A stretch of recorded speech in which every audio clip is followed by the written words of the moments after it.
Hello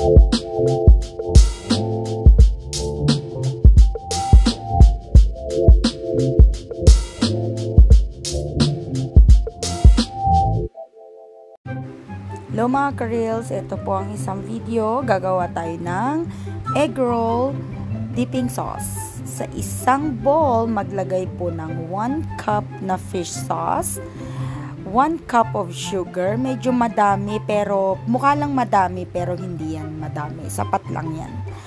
And then, haluin lang po natin siya. At pagkatapos ay maglagay po ng 1/3 cup of water. Ayan, water.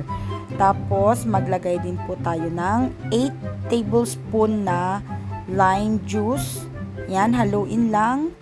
And then, maglagay po tayo ng rice wine vinegar na 8 teaspoons din.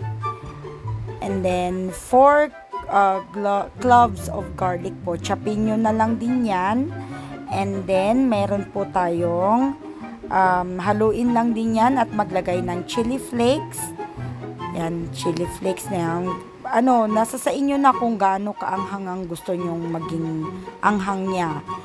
Tapos, kapag na-dissolve na lahat, ayan, lagay na rin kayo ng shredded carrots para lang sa pang-garnish niya. Ayan. So, ready na. Mukha lang nasunog yung aking egg roll, pero hindi yan sunog.